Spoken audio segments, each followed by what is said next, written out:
നല്ല സിനിമയാണ്. എല്ലാവരും കാണാൻ പറ്റുന്നൊരു സിനിമയാണ്. സോഷ്യൽ സമുദായത്തിലെ ഈ അവഗണനകളൊക്കെ മറികടന്ന് ഒരാൾ മുന്നോട്ട് വന്നതിൻ്റെ ഒരു മോട്ടിവേഷൻ കിട്ടുന്ന തരത്തിലുള്ളൊരു സിനിമയാണ്. അതെ അതെ അതെ അതെ മോട്ടിവേഷൻ കിട്ടുന്ന തരത്തിലുള്ള ഒരു സിനിമയാണ്. നല്ലതായിരുന്നു. എല്ലാവരും നന്നായിട്ട് ചെയ്തിട്ടുണ്ട്. ഒറിജിനാലിറ്റി ഉണ്ടായിരുന്നു. പക്ഷേ മുസ്ലിം സമുദായത്തിൽ അത് ഈ സിനിമ ഒതുക്കരുതെന്നാണ് എൻ്റെ അഭിപ്രായം. കാര്യം എന്ന് പറഞ്ഞാൽ ഇത് എല്ലാവർക്കും, പുരുഷന്മാർക്ക് അല്ല ചെറുപ്പക്കാർക്ക് എല്ലാം ഉള്ള നല്ലൊരു പാഠമുള്ള സിനിമയാണ്. അങ്ങനെ ഒരു സമൂഹത്തെ റെസ്ട്രിക്റ്റ് ചെയ്ത് ആ പടം കാണരുത്. ഇല്ലില്ല, അത് മറ്റു മതവും പറയുന്നുണ്ടല്ലോ. ആ ലേഡി മറ്റു മതത്തിലുള്ളൊരു കുട്ടിയായിരുന്നല്ലോ, ഹിന്ദു മതത്തിലുള്ള കുട്ടിയാണ്. എല്ലാ മതത്തിലും ഇമ്പോർട്ടൻസ് ഉള്ള പടം തന്നെയാണ്. നല്ല സിനിമയാണ്. നല്ല മതമൈത്രിയും അതുപോലെ അവഗണനയുള്ളവർക്ക് അംഗീകാരം കിട്ടുന്നതിൻ്റെ സൂചന. സ്നേഹാജിത്തിൻ്റെ അഭിനയം ഉഗ്രൻ. അതായത് രണ്ടാമത് പെൺകുട്ടി നായകൻ്റെ പേരെനിക്ക് അറിഞ്ഞൂടെ. നായകന് നല്ല അഭിനയം, നല്ല അവതരണം, ഒരു പുതുമയുണ്ട്. എല്ലാം കൊണ്ടും അടിപൊളി സിനിമ. അനക്കെന്തിൻ്റെ കേടാ സിനിമ എനിക്ക് കൂടുതലായിട്ട് റിലേറ്റ് ചെയ്യാൻ പറ്റിയ എന്താണെന്ന് വെച്ചാൽ, മുസ്ലിം സമുദായത്തിൽ തന്നെയുള്ള ഈ ഒസാൻ വിഭാഗം, ബാർബർ സമുദായത്തിൽപ്പെട്ടവർ ഒരുപാട് അവഗണന നേരിടുന്നത് ഞാൻ എൻ്റെ ചെറുപ്പകാലത്തൊക്കെ കണ്ടിട്ടുണ്ട്. അതുകൊണ്ട് തന്നെ ഇത് വളരെയധികം റിലേറ്റ് ചെയ്യാൻ പറ്റി. ഇത് ശരിക്കും പറയുമ്പോൾ ഒരു മൂല്യാധിഷ്ഠിതമായിട്ട് തന്നെയാണ് ഈ സിനിമ എടുത്തിട്ടുള്ളത്. അതിൽ നിന്ന് ഒരുപാട് എത്രയും സാമൂഹികമായ അവഗണന നേരിട്ടാലും അതിൽ നിന്നൊക്കെ കഠിനാധ്വാനവും ആത്മവിശ്വാസവും തുടർച്ചയുള്ള പ്രവർത്തനങ്ങളും കൊണ്ട് സമൂഹത്തിൽ നമുക്ക് അതിൻ്റേതായ പ്രതിഫലനങ്ങൾ സൃഷ്ടിക്കാൻ പറ്റുന്നുള്ളതിൻ്റെ ഒരു നേർക്കാഴ്ചയാണ് ഈ സിനിമ. ഇതിലെ ഗാനങ്ങളുമെല്ലാം വളരെ ഗംഭീരമായിട്ടുണ്ട്, നന്നായി ചെയ്തിട്ടുണ്ട്. എല്ലാ ആശംസകളും. നല്ല സിനിമയായിരുന്നു, നന്നായിരുന്നു. എടുത്തു പറയാനുള്ളത് ജാതിക്കുള്ളിലെ ജാതി അത് വ്യക്തമാക്കുന്നുണ്ട്. അത് തന്നെയാണ്. അതെ അതെ. ജേക്കബ് എബ്രഹാം ഉൾപ്പെടെ പ്രമുഖരായ പലരും ഈ സിനിമ കാണാനുണ്ടായിരുന്നു.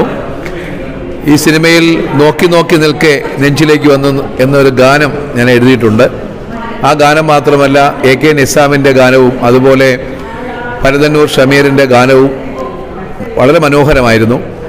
ഈ സിനിമയുടെ സവിശേഷത എന്ന് പറയുന്നത്, ഒസാൻ സമുദായം അവഗണിക്കപ്പെട്ടിരിക്കുന്നു എന്നൊരു വിഷയം ഈ സമൂഹം ചർച്ച ചെയ്യുകയാണ്.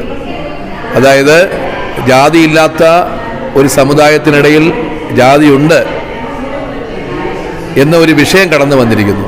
പൊതുവിൽ ഇസ്ലാമിക് കൾച്ചർ ഈ സിനിമയിലാകെ നിറഞ്ഞു നിൽക്കുന്നുണ്ട്. വളരെ മനോഹരമായ പാഠങ്ങളാണ് ഷമീർ ഒരുക്കിയിട്ടുള്ളത്. ഫ്രാൻസിസ് കൈതാരത്തും ഷമീർ ബലതന്നൂരും ചേർന്ന് ഒരുക്കിയ ഈ സിനിമ ഇന്നത്തെ ദിവസം കാണാനെത്തിയവർക്ക് ആത്മവിശ്വാസം പകരുന്ന ഒന്നായിരുന്നു. കാരണം ഇങ്ങനെയും സിനിമകൾ വേണം.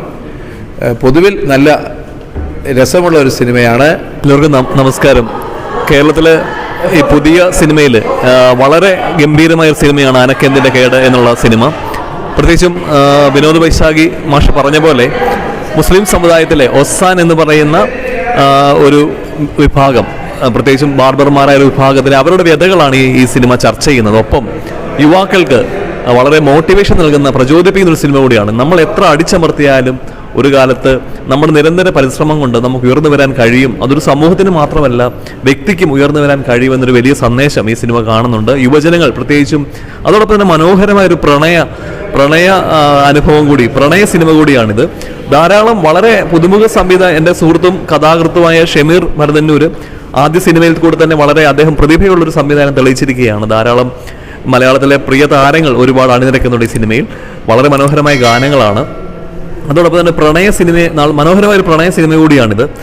വിവിധ പ്രണയം നമുക്കിതിനകത്ത് കാണാൻ പറ്റും. വളരെ പശ്ചാത്തലത്തിൽ, വളരെ അടിത്തട്ടിൽ നിന്നുള്ള സിനിമയാണ്. യാതൊരു നിറഭംഗിയുമില്ലാതെ എന്നാൽ ഒട്ടും ബോറടിപ്പിക്കാതെ സിനിമ പറഞ്ഞു വെച്ചിട്ടുണ്ട്. സിനിമ മനോഹരമായ ചിത്രീകരണമാണ്. നമ്മുടെ കേരളത്തിൻ്റെ പല യാഥാർത്ഥ്യങ്ങളെയും ഈ സിനിമ തുറന്നു കാണിക്കുന്നുണ്ട്. പ്രത്യേകിച്ചും എല്ലാവരും ഈ സിനിമ വളരെ ഗംഭീരമായൊരു സിനിമ തന്നെയാണെന്ന് നമുക്ക് നിസ്സംശയം പറയാം. തികച്ചും നല്ല സിനിമയാണ്. പ്രത്യേകിച്ച് നമ്മൾ ഇന്നത്തെ സമകാലിക കേരളത്തിൻ്റെ ഒരു രാഷ്ട്രീയ സ്ഥിതി അനുസരിച്ച് ഒരു പുരോഗമന കാഴ്ചപ്പാട് മുന്നോട്ട് വയ്ക്കുന്ന ഒരു സിനിമയാണ്. ഇപ്പോൾ ഹിന്ദു സമുദായത്തിൽ മാത്രമല്ല, ഈ മുസ്ലിം സമുദായത്തിലും ജാതി വിവേചനം നേരിടുന്ന കുറേ വിഭാഗങ്ങളുണ്ട്. അപ്പോൾ ആ വിഭാഗങ്ങളോടുള്ള സമീപനം പൊതുവിൽ മുസ്ലിമാണെങ്കിലും ഹിന്ദുവാണെങ്കിലും ആ സമുദായങ്ങളിലെ ഉയർന്ന വിഭാഗക്കാർ താണ വിഭാഗത്തിൽപ്പെട്ട ആളുകളോട് കാണിക്കുന്ന ഒരു സമീപനത്തിൻ്റെ ഒരു നേർക്കാഴ്ച ഈ സിനിമ ഒരുക്കുന്നുണ്ട്. മാത്രമല്ല ഇന്നത്തെ ഒരു രാഷ്ട്രീയ സാഹചര്യത്തിൽ, കേരളത്തിൻ്റെ രാഷ്ട്രീയ സാഹചര്യത്തിൽ ഉയർന്ന കലാമൂല്യമുള്ള പുരോഗമന സമീപനമുള്ള ഒരു സിനിമയായി ഇത് നമുക്ക് കാണാൻ കഴിയും. തീർച്ചയായിട്ടും ഇത്തരം ഒരു സിനിമ വിജയിക്കുക തന്നെ വേണം എന്നതാണ് എൻ്റെ അഭിപ്രായം.